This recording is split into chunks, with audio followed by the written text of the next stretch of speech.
गुलदस्ता से आज हम आपके लिए लेकर आए हैं मुंशी प्रेमचंद की कहानी होली की छुट्टी। वाचिका जया भट्टाचार्य।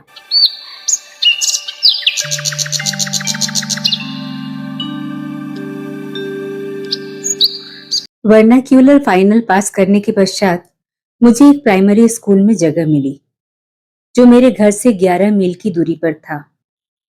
हमारे हेडमास्टर साहब को छुट्टियों में भी लड़कों को पढ़ाने की सनक थी। रात को लड़के भोजन करके स्कूल में आ जाते और हेडमास्टर साहब खाट पर लेटकर अपने खर्राटों से उन्हें पढ़ाया करते। जब लड़कों में धौल धप्पा आरंभ हो जाता और शोरगुल मचने लगता, तब अचानक वो खरगोश की नींद से चौंक पड़ते और लड़कों को 2-4 तमाचे लगाकर फिर अपने सपनों के आनंद लेने लगते। 11-11 बजे रात तक यही ड्रामा होता रहता, यहाँ तक कि लड़के नींद से बेकरार होकर वहीं टाट पर सो जाते। अप्रैल में वार्षिक इम्तिहान होने वाला था, इसलिए जनवरी ही से हाय तौबा मची हुई थी। नाइट स्कूलों पर इतनी रियायत थी कि रात की क्लासों में उन्हें तलब किया जाता था, किंतु छुट्टियां बिल्कुल न मिलती थी। सोमवती अमावस आई और निकल गई, बसंत आया तथा चला गया, शिवरात्रि आई और गुजर गई, और इतवारों की तो चर्चा ही क्या है। एक दिन के लिए कौन इतना बड़ा सफर करता, इसलिए कई माह से मुझे घर जाने का मौका न मिला था। मगर अब की मैंने दृढ़ इरादा कर लिया था कि होली पर अवश्य घर जाऊंगा, चाहे नौकरी से हाथ ही क्यों न धोना पड़े। मैंने एक हफ्ते पहले से ही हेडमास्टर साहब को अल्टीमेटम दे दिया कि 20 मार्च को होली की छुट्टी आरंभ होगी और बंदा 19 की शाम को रुखसत हो जाएगा। हेडमास्टर साहब ने मुझे समझाया कि अभी लड़के हो, तुम्हें क्या पता नौकरी कितनी मुश्किलों से मिलती है और कितनी कठिनता से निभती है। नौकरी पाना उतना कठिन नहीं जितना उसको निभाना। अप्रैल में इम्तिहान होने वाला है, 3-4 दिन स्कूल बंद रहा तो बताओ कितने लड़के पास होंगे। वर्ष भर के सारे परिश्रम पर पानी फिर जाएगा कि नहीं। मेरा कहना मानो, इस छुट्टी में न जाओ। इम्तिहान के पश्चात जो छुट्टी पड़े उसमें चले जाना। ईस्टर की 4 दिन की छुट्टी होगी, मैं एक रोज के लिए भी न रुकूंगा। मैं अपने मोर्चे पर कायम रहा। समझाने बुझाने, डराने धमकाने और जवाब तलब किए जाने के हथियारों का मुझ पर प्रभाव न हुआ। 19 को ज्यों ही स्कूल बंद हुआ, मैंने हेडमास्टर साहब को भी प्रणाम न किया और चुपके से अपने डेरे पर चला आया। उन्हें सलाम करने जाता तो वो एक न एक कार्य निकालकर मुझे रोक लेते। रजिस्टर में फीस की मीजर लगाते जाओ, औसत हाजिरी निकालते जाओ, लड़कों की कॉपियां इकट्ठा करके उन पर संशोधन और तारीख सब पूरी कर दो।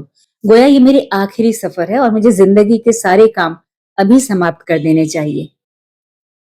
घर पर आकर मैंने चटपट अपनी किताबों की पोटली उठाई, अपना हल्का लिहाफ कंधे पर रखा और स्टेशन की ओर चल पड़ा। गाड़ी 5:05 पर जाती थी।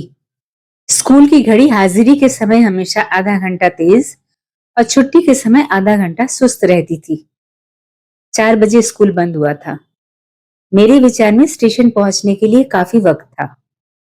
फिर भी मुसाफिरों की गाड़ी की ओर से आमतौर पर जो अंदेशा लगा रहता है और जो घड़ी हाथ में होने पर भी और घड़ी सही मालूम होने पर भी दूर से ही किसी गाड़ी की गड़गड़ाहट या सीटी सुनकर कदमों को तेज और मन को परेशान कर दिया करता, वो मुझे भी लगा हुआ था। पुस्तकों की पोटली भारी थी, उस पर कंधे पर लिहाफ, बार बार हाथ बदलता और लपकता चला जाता था, यहाँ तक कि स्टेशन कोई 2 फरलांग से नजर आया। सिग्नल डाउन था। मेरी हिम्मत भी उस सिग्नल की तरह डाउन हो गई। उम्र के तकाजे से 100 कदम दौड़ा अवश्य, मगर ये निराशा की हिम्मत थी। मेरे देखते देखते गाड़ी आई, 1 मिनट ठहरी और रवाना हो गई। स्कूल की घड़ी यकीनन आज और रोज से भी अधिक सुस्त थी। अब स्टेशन पर जाना तो बेकार था। दूसरी गाड़ी 11 बजे रात को आएगी। मेरे घर वाले स्टेशन पर कोई 12 बजे पहुंचेगी तथा वहां से मकान पर जाते जाते 1 बज जाएगा।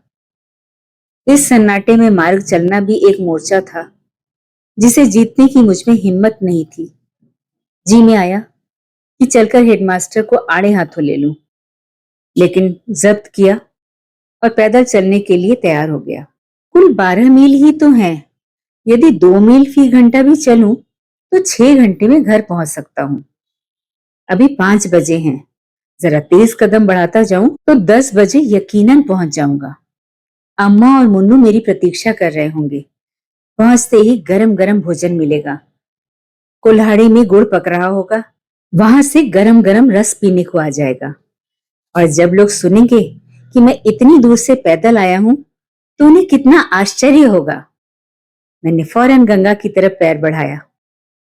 ये कस्बा नदी के तट था और मेरे गांव की सड़क नदी के उस पार से थी। मुझे इस मार्ग से जाने का कभी संयोग न हुआ था, मगर इतना सुना था कि कच्ची सड़क सीधी चली जाती है। परेशानी की कोई बात नहीं थी। 10 मिनट में नाव पार पहुंच जाएगी और बस फर्राटे भरता हुआ निकल जाऊंगा। 12 मील कहने को तो होते हैं तो कुल 6 कोस। लेकिन घाट पर पहुंचा तो नाव में आधे मुसाफिर भी न बैठे थे। मैं कूद कर जा बैठा। खेवे के पैसे भी निकाल कर दे दिए, मगर नाव है कि वहीं अचल ठहरी हुई है। मुसाफिरों की गिनती काफी नहीं है, कैसे खुले। लोग तहसील और कचहरी से आते जाते हैं और बैठते जाते हैं, और मैं हूं कि भीतर ही भीतर भुना जाता हूं। सूर्य नीचे दौड़ा चला जा रहा है, गोया मुझसे बाजी लगाए हुए है। अभी सफेद था, फिर पीला होना आरंभ हुआ और देखते देखते लाल हो गया। नदी के उस पार क्षितिज पर लटका हुआ जैसे कोई डोल कुएं पर लटक रहा है। हवा में कुछ खुनकी भी आ गई। भूख भी महसूस होने लगी। मैंने आज घर जाने की प्रसन्नता और हड़बड़ी में रोटियां न पकाई थी।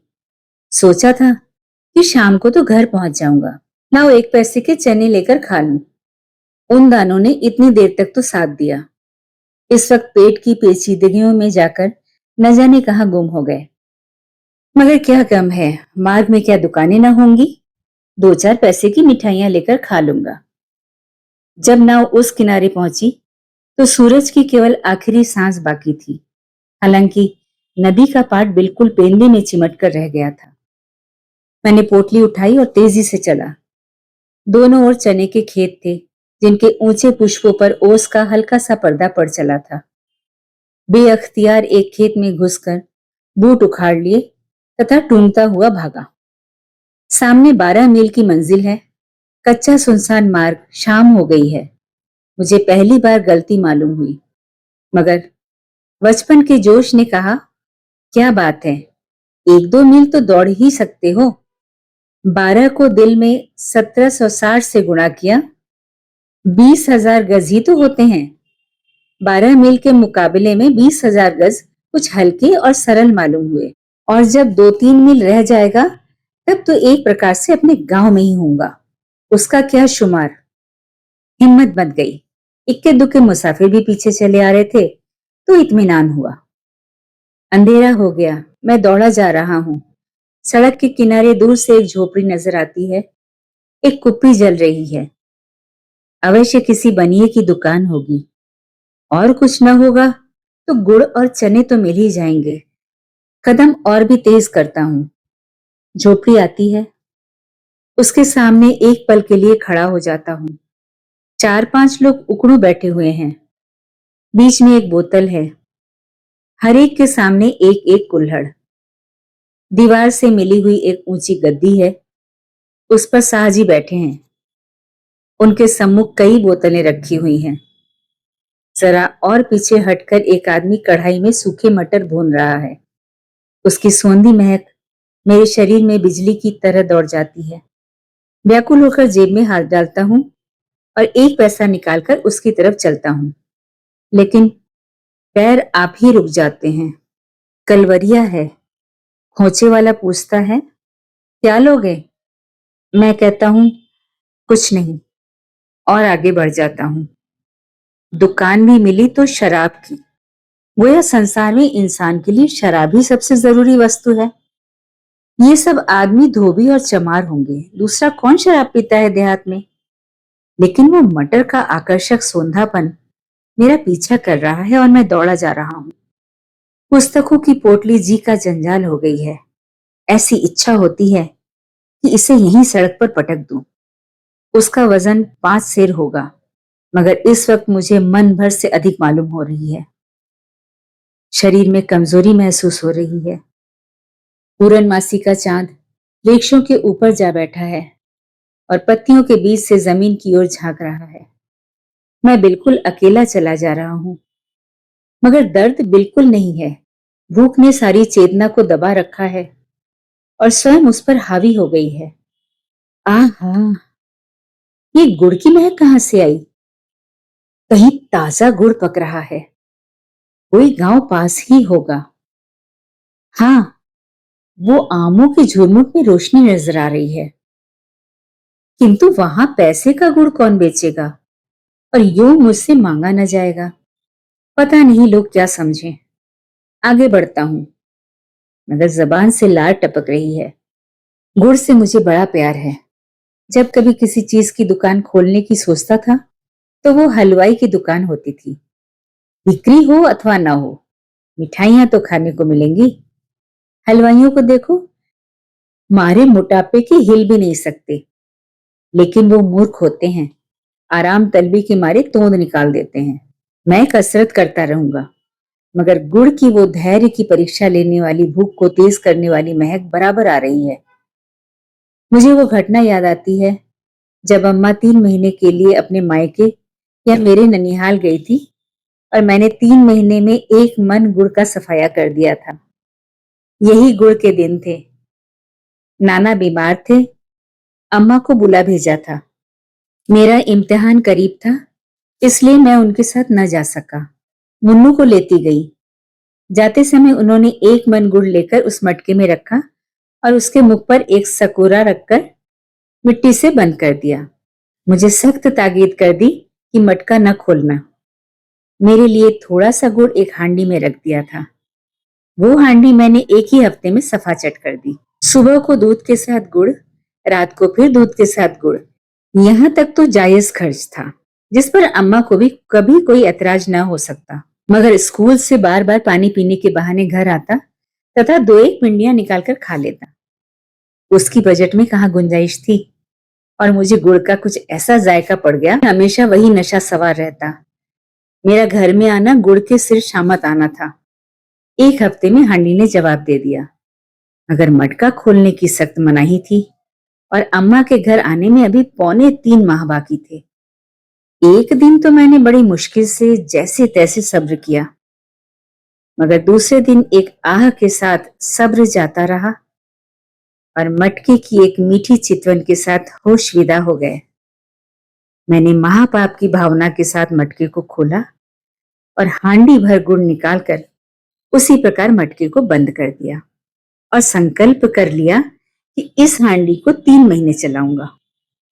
चले अथवा न चले, मैं चलाए जाऊंगा। मटके को वो मंजिल समझाऊंगा जिसे रुस्तम भी नहीं खोल सका था। मैंने मटके में पिंडियों को कुछ इस प्रकार कैंची लगा कर रखा कि जैसे वो बाज दुकानदार दियासलाई की डिब्बियां भर देते हैं। एक हांडी गुड़ की खाली हो जाने पर भी मटका मुंह मुंह भरा था। अम्मा को मालूम ही न होगा, सवाल जवाब की नौबत कैसे आएगी।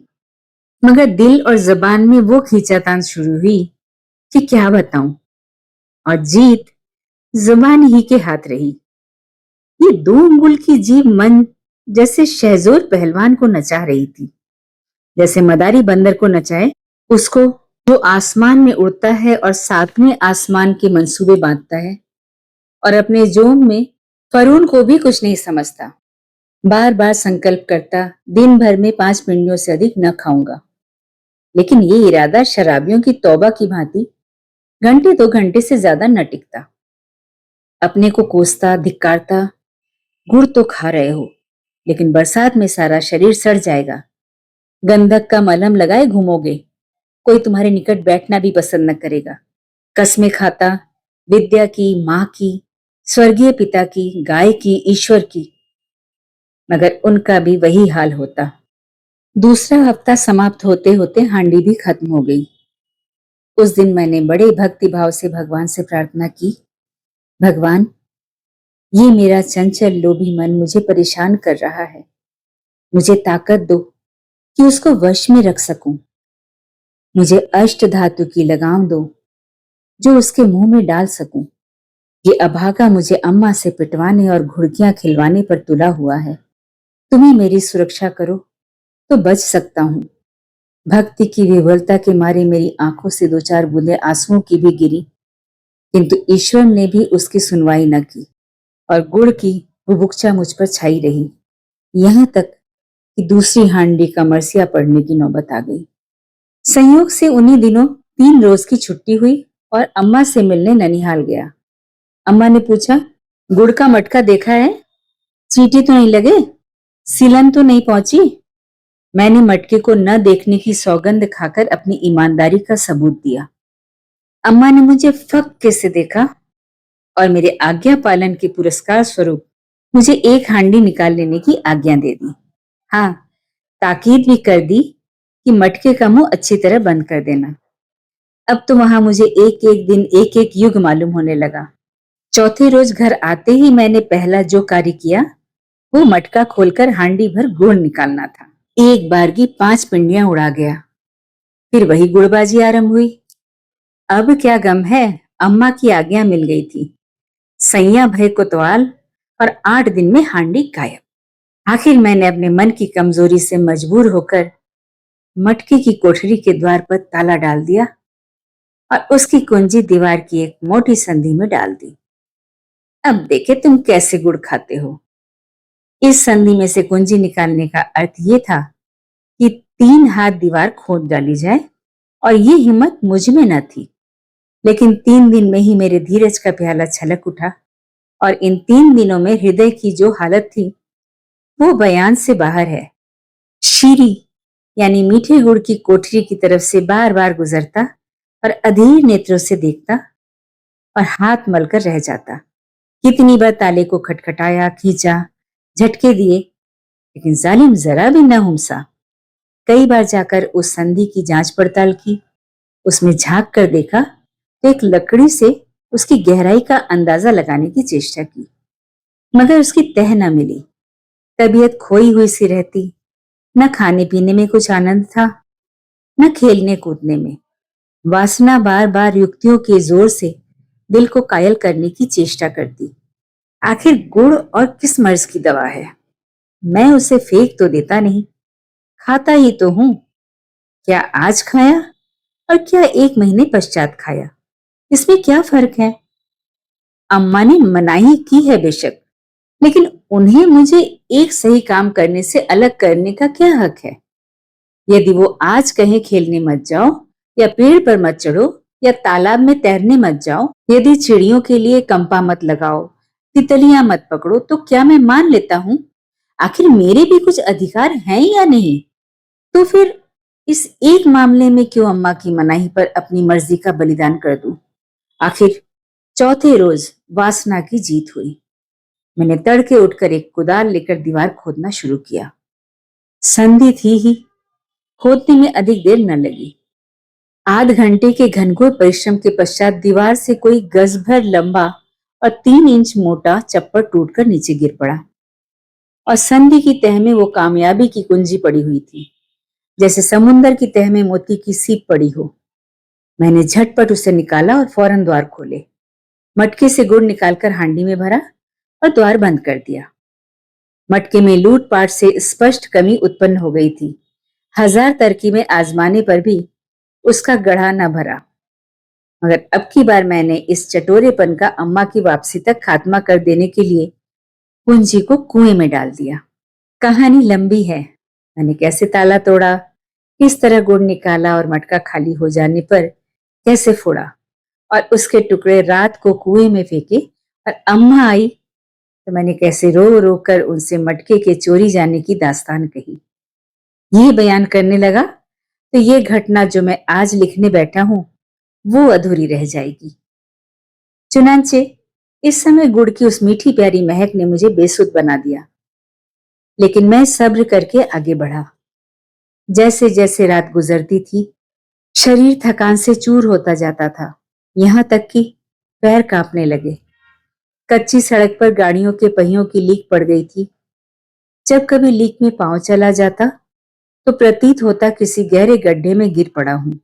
बार बार जी में आता यही सड़क के किनारे लेट जाऊं। किताबों की छोटी सी पोटली मन भर की लगती थी। अपने को कोसता था कि पुस्तकें लेकर क्यों चला। दूसरी भाषा का इम्तिहान देने की तैयारी कर रहा था, मगर छुट्टियों में एक रोज भी तो किताब खोलने की नौबत न आएगी। खामखा ये बोझ उठाए चला आता हूं। ऐसा जी झुंझलाता था कि इस बेवकूफी के बोझ को वहीं पटक दूं। अंत में टांगों ने चलने से इनकार कर दिया। एक बार मैं गिर पड़ा और संभल कर उठा तो पैर थरथरा रहे थे। अब बगैर कुछ खाए पैर उठाना दूभर था, लेकिन यहाँ क्या खाऊं। बार बार रोने को जी चाहता था। संयोग से एक ईख का खेत नजर आया। अब मैं अपने को नहीं रोक सका। चाहता था कि खेत में घुसकर 4-5 ईख तोड़ लूं और आनंद से रस चूसता हुआ चलूं। रास्ता भी कट जाएगा और पेट में कुछ पड़ भी जाएगा। लेकिन मेड़ पर पांव रखा ही था कि कांटों में उलझ गया। किसान ने शायद मेड़ पर कांटे बिखेर दिए थे। शायद बेर की झाड़ी थी। धोती कुर्ता सब कांटों के अंदर फंसा हुआ था। पीछे हटा तो कांटों की झाड़ी साथ साथ चली। वस्त्रों को छुड़ाने लगा तो हाथ में कांटे चुभने लगे। जोर से खींचा तो धोती फट गई। भूख तो गायब हो गई। फिक्र हुई कि इस नई मुसीबत से क्यों कर छुटकारा हो। कांटों को एक स्थान से अलग करता तो दूसरी जगह चिमट जाते। झुकता तो जिस्म में चुभते। किसी को पुकारूं तो चोरी खुल जाती है। अनोखी मुसीबत में पड़ा हुआ था। उस वक्त मुझे अपनी हालत पर रोना आ गया। कोई रेगिस्तानों की खाक छानने वाला आशिक भी इस प्रकार कांटों में फंसा होगा। बड़ी कठिनता से आध घंटे में गला छूटा, मगर धोती और कुर्ते के माथे गई। हाथ और पैर छलनी हो गए। अब एक कदम आगे रखना मुहाल था। मालूम नहीं कितना रास्ता तय हुआ, कितना शेष है। न कोई आदमी न आदमजात। किससे पूछूं। अपनी स्थिति पर रोता हुआ जा रहा था। एक बड़ा गांव नजर आया। बड़ी प्रसन्नता हुई। कोई न कोई दुकान मिल ही जाएगी। कुछ खा लूंगा और किसी के साइबान में पड़ जाऊंगा। सुबह देखी जाएगी। मगर गांव में लोग सरेशाम सोने के आदी होते हैं। एक आदमी कुएं पर पानी भर रहा था। उससे पूछा तो उसने बहुत ही निराशाजनक जवाब दिया। अब यहाँ कुछ नहीं मिलेगा। बनिए नमक तेल रखते हैं, हलवाई की दुकान एक भी नहीं। कोई शहर थोड़ी है, इतनी रात तक दुकान खोले कौन बैठा रहेगा। मैंने उससे बड़े प्रार्थना के स्वर में कहा, कहीं सोने को जगह मिल जाएगी। उसने पूछा, कौन हो तुम? क्या तुम्हारी जान पहचान का यहाँ कोई है? जान पहचान का कोई होता तो फिर तुमसे क्यों पूछता। तो भाई अनजान व्यक्ति को यहाँ नहीं ठहरने देंगे। इसी तरह कल एक मुसाफिर आकर ठहरा था। रात को एक घर में सेंध पड़ गई। सवेरे को मुसाफिर का पता ही न चला। तो क्या तुम समझ रहे हो कि मैं चोर हूं? किसी के माथे पर थोड़ो लिखा होता है, भीतर का हाल कौन जाने। नहीं ठहराना चाहते तो न सही, लेकिन चोर तो न बनाओ। मैं जानता ये इतना बुरा गांव है कि इधर आता ही क्यों। मैंने अधिक खुशामद न की। जी जल गया। सड़क पर आकर फिर आगे चल पड़ा। इस समय मेरे होश ठिकाने न थे। कुछ खबर नहीं किस रास्ते से गांव में आया था और किधर चला जा रहा था। अब मुझे अपने घर पहुंचने की आशा न थी। रात ऐसे ही भटकते हुए गुजर जाएगी। फिर इसका क्या गम कि कहाँ जा रहा हूं। मालूम नहीं कितनी दूर तक मेरे मस्तिष्क की यही हालत रही। अचानक एक खेत में आग जलती हुई दिखाई पड़ी कि जैसे उम्मीद का दीपक हो। जरूर वहां कोई आदमी होगा। शायद रात काटने को स्थान मिल जाए। कदम तेज किए और करीब पहुंचा कि अचानक एक बड़ा सा कुत्ता भौंकता हुआ मेरी तरफ दौड़ा। इतनी डरावनी आवाज थी कि मैं कांप उठा। एक क्षण में वो मेरे सामने आ गया और मेरी ओर लपक लपक कर भूखने लगा। मेरे हाथों में किताबों की पोटली के अलावा और क्या था। न कोई लकड़ी थी न पत्थर। कैसे भगाऊं? कहीं बदमाश मेरी टांग पकड़ ले तो क्या करूं?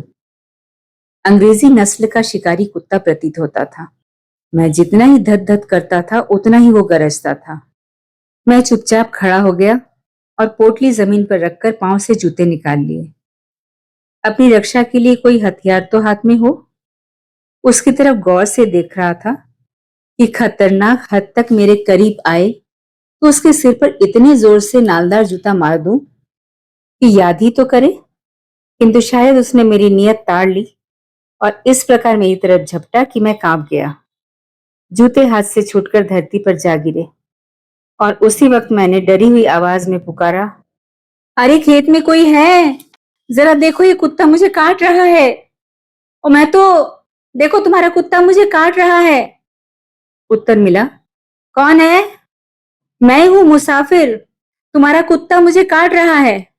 नहीं काटेगा नहीं, डरो नहीं। कहाँ जाना है? महमूद नगर। महमूद नगर का मार्ग तो तुम पीछे छोड़ आए, आगे तो नदी है। मेरा दिल बैठ गया। रुआसा होकर बोला, महमूद नगर का रास्ता कितनी दूर छूट गया है? यही कोई 3 मील। और एक लहीम शहीम व्यक्ति हाथ में लालटेन लिए हुए आकर मेरे सामने खड़ा हो गया। सर पर हैट था, एक मोटा सा फौजी ओवरकोट पहने हुए, नीचे निक्कर, पैरों में फुल बूट, बड़ा लंबा तगड़ा, बड़ी बड़ी मूछें, गोरा रंग, साकार पुरुष सौंदर्य। बोला, तुम तो कोई स्कूल के विद्यार्थी मालूम होते हो। लड़का तो नहीं हूं, लड़कों का मुदर्रिस हूं। अपने घर जा रहा हूं, आज से 3 रोज की छुट्टी है। तो रेल क्यों नहीं गए? रेल छूट गई तथा दूसरी 1 बजे छूटती है। वो अभी तुम्हें मिल जाएगी। 12 का वक्त है, चलो मैं स्टेशन मार्ग दिखा दूं। कौन से स्टेशन का?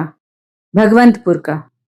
भगवंतपुर ही से तो मैं चला हूं, वो तो काफी पीछे छूट गया होगा। बिल्कुल नहीं, तुम भगवंतपुर स्टेशन से 1 मील के भीतर खड़े हो। चलो मैं तुम्हें स्टेशन का रास्ता दिखा दूं।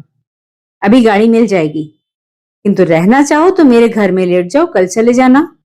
अपने ऊपर क्रोध आया कि सर पीट लूं।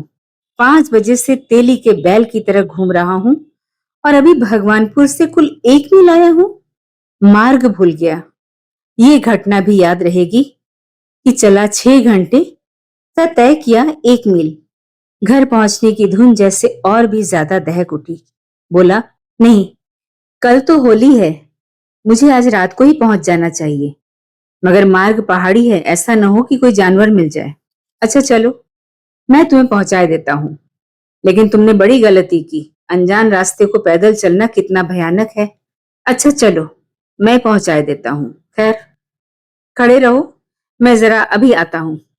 कुत्ता दुम हिलाने लगा और मुझसे मित्रता करने का इच्छुक जान पड़ा। दुम हिलाता हुआ सिर झुकाए क्षमा याचना के रूप में मेरे सम्मुख आकर खड़ा हुआ।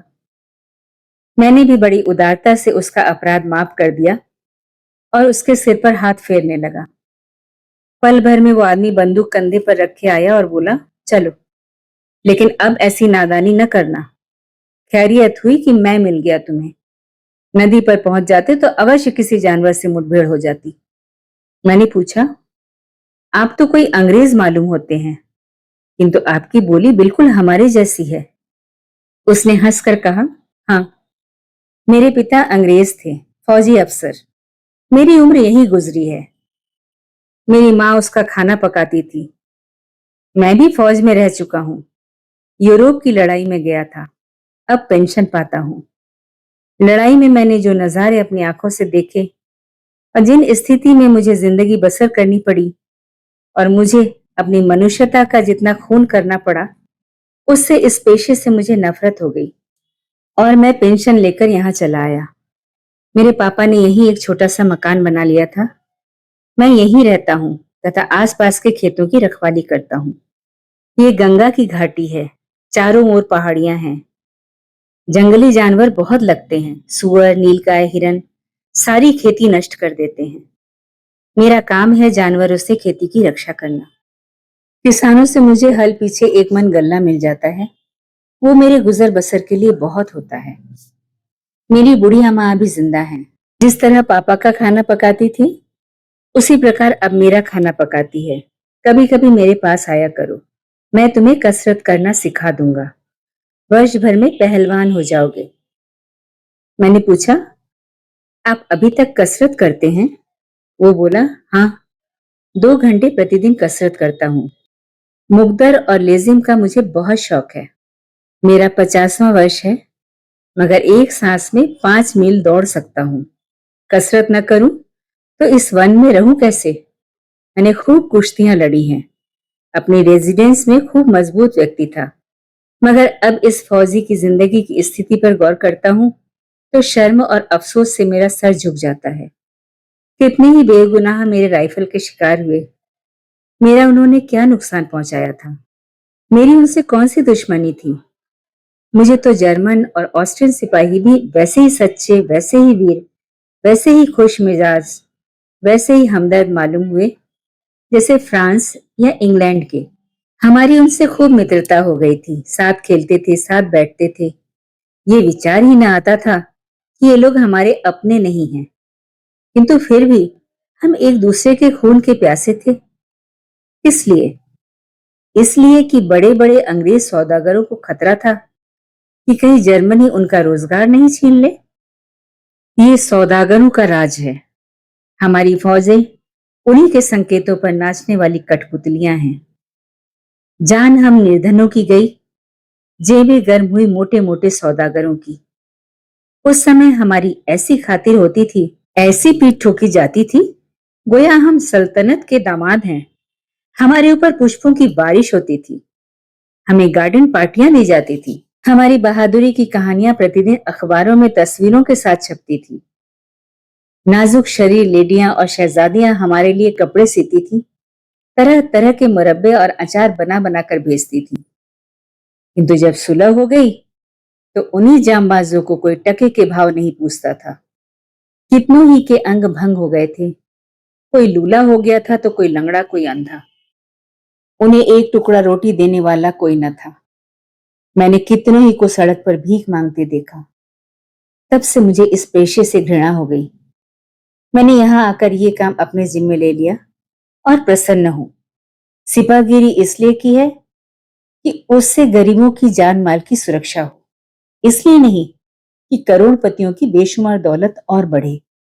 यहां मेरी जान सदा खतरे में बनी रहती है। कई बार मरते मरते बचा हूं, किंतु इस काम में मर भी जाऊं तो मुझे अफसोस ना होगा, क्योंकि मुझे ये तस्कीन होगा कि मेरी जिंदगी निर्धनों के काम आई। और ये बेचारे किसान मेरी कितनी खातिर करते हैं कि तुमसे क्या कहूं। यदि मैं बीमार पड़ जाऊं और उन्हें मालूम हो जाए कि मैं उनके जिस्म के ताजे खून से अच्छा हो जाऊंगा, तो बिना झिझके अपना खून दे देंगे। पहले मैं काफी शराब पीता था। मेरी बिरादरी को तो तुम लोग जानते होगे। हम में बहुत लोग ऐसे हैं जिनको खाना मयसर हो या ना हो, मगर शराब अवश्य चाहिए। मैं भी एक बोतल शराब रोज पी जाता था। पिता ने काफी पैसे छोड़े थे। अगर किफायत से रहना जानता तो पूरी जिंदगी आराम से पड़ा रहता, मगर शराब ने सत्यानाश कर दिया। उन दिनों मैं बड़े ऐश से रहता था। कॉलर टाई लगाए, छैला बना हुआ, नौजवान लड़कियों से आंखें लड़ाया करता था। घुड़दौड़ में जुआ खेलना, शराब पीना, क्लब में ताश खेलना और स्त्रियों से दिल बहलाना, यही मेरी जिंदगी थी। 3-4 वर्ष में मैंने 25-30 हजार रुपए उड़ा दिए। कौड़ी कफन को न रखी। जब पैसे समाप्त हो गए तो रोजी की फिक्र हुई। फौज में भर्ती हो गया, लेकिन खुदा का शुक्र है कि वहां से कुछ सीख कर लौटा। ये सच्चाई मुझ पर खुल गई कि वीर का काम जान लेना नहीं, बल्कि जान की रक्षा करना है। यूरोप से आकर एक रोज मैं शिकार खेलने लगा और इधर आ गया। देखा कई किसान अपने खेतों के किनारे निराश खड़े हैं। मैंने पूछा, क्या बात है? तुम लोग क्यों इस प्रकार उदास खड़े हो? एक आदमी ने कहा, क्या करें साहब, जिंदगी से तंग है। न मौत आती है, न पैदावार होती है। सारे पशु आकर खेत चर जाते हैं। किसके घर से लगान चुकाएं और क्या महाजन को दें, क्या अमलों को दें और क्या खुद खाएं। कल इन्हीं खेतों को देखकर हृदय की कली खिल जाती थी। आज इन्हें देखकर मेरी आंखों में आंसू आ जाते हैं। जानवरों ने सफाया कर दिया।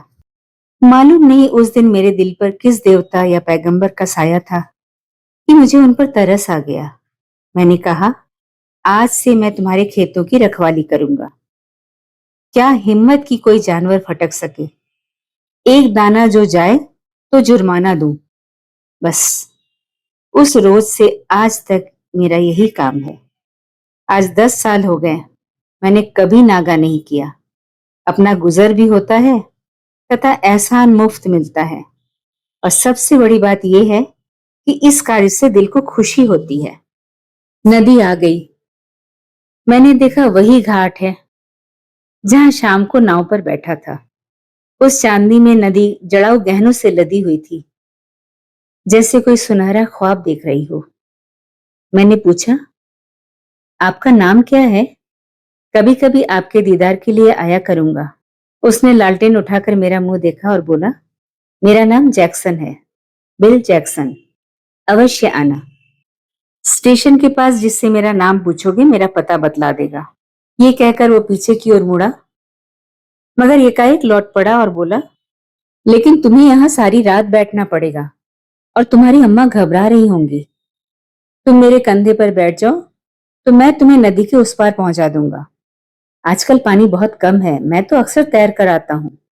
मैंने उपकार में दबकर कहा, आपने यही क्या कम इनायत की है कि मुझे यहां तक पहुंचा दिया, वरना शायद घर पहुंचना नसीब नहीं होता। मैं यहां बैठा रहूंगा तथा सुबह को नाव से पार उतर जाऊंगा। वाह, और तुम्हारी अम्मा रोती होंगी कि मेरे बच्चे पर न जाने क्या गुजरी। ये कहकर मिस्टर जैक्सन ने मुझे तुरंत उठाकर कंधे पर बिठा लिया और इस तरह बेधड़क पानी में घुसे कि जैसे सूखी धरती हो। मैं दोनों हाथों से उनकी गर्दन पकड़े हूं, फिर भी सीना धड़क रहा है और रगों में सनसनी सी महसूस हो रही है। लेकिन जैक्सन साहब इत्मीनान से चले जा रहे हैं। पानी घुटने तक आया, फिर कमर तक पहुंचा, उफो, छाती तक पहुंच गया। अब साहब को एक एक कदम कठिन हो रहा है। मेरी जान निकल रही है। लहरें उनके गले लिपट रही हैं। मेरे पैर भी चूमने लगी। मेरा जी चाहता है उनसे कहूं, भगवान के लिए वापस चलिए, लेकिन जुबान नहीं खुलती। चेतना ने जैसे इस संकट का सामना करने के लिए सब द्वार बंद कर लिए। डरता हूं कहीं जैक्सन साहब फिसले तो अपना काम तमाम है। ये तो तैराक हैं, निकल जाएंगे, लेकिन मैं लहरों की खुराक बन जाऊंगा। अफसोस आता है अपनी मूर्खता पर कि मैं तैरना क्यों नहीं सीख लिया। अचानक जैक्सन ने मुझे दोनों हाथों से कंधे के ऊपर उठा लिया। हम बीच धार में पहुंच गए थे। बहाव में इतनी तीव्रता थी कि एक एक कदम आगे रखने में एक एक मिनट लग जाता था। दिन को इस नदी में कितनी ही बार आ चुका था, किंतु रात को और इस मझधार में वो बहती हुई मौत मालूम होती थी। 10-12 कदम तक मैं जैक्सन के दोनों हाथों पर टंगा रहा। फिर पानी उतरने लगा। मैं देख न सका, लेकिन शायद पानी जैक्सन के सर के ऊपर तक आ गया था, इसलिए उन्होंने मुझे अपने हाथों पर बिठा लिया था। जब गर्दन बाहर निकल आई तो जोर से हंसकर कहने लगे, लो, आप पहुंच गए। मैंने कहा, आपको आज मेरी वजह से बड़ी तकलीफ हो रही है। जैक्सन ने मुझे हाथों से उतारकर फिर कंधे पर बिठाते हुए कहा, और आज मुझे जितनी प्रसन्नता हुई उतनी आज तक कभी ना हुई थी। जर्मन कप्तान को कत्ल करके भी नहीं। अपनी मां से जरूर कहना मुझे दुआ दे। घाट पर पहुंचकर मैं साहब से विदा हुआ। उनकी सज्जनता, निस्वार्थ सेवा और अदम्य हिम्मत का न मिटने वाला असर हृदय पर लिए हुए मेरे जी में आया, काश मैं भी इस प्रकार लोगों के काम आ सकता। 3 बजे रात को जब मैं घर पहुंचा तो होली में आग लग रही थी। मैं स्टेशन से 2 मील सरपट दौड़ता हुआ गया। पता नहीं भूखे शरीर में इतनी शक्ति कहां से आ गई थी। अम्मा मेरी आवाज सुनते ही आंगन में निकल आई और मुझे सीने से लगा लिया और कहने लगी, इतनी रात कहां कर दी? मैं तो सांझ से तुम्हारी राह देख रही थी। चलो खाना खा लो। कुछ खाया पिया कि नहीं?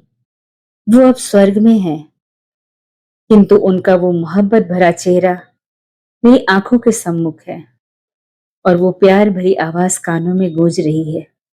मिस्टर जैक्सन से कई दफा मिल चुका हूं। उसकी सज्जनता ने मुझे उसका भक्त बना दिया है। उसे इंसान नहीं, फरिश्ता मानता हूं। अभी आप सुन रहे थे मुंशी प्रेमचंद की कहानी होली की छुट्टी। वाचिका थी जया भट्टाचार्य।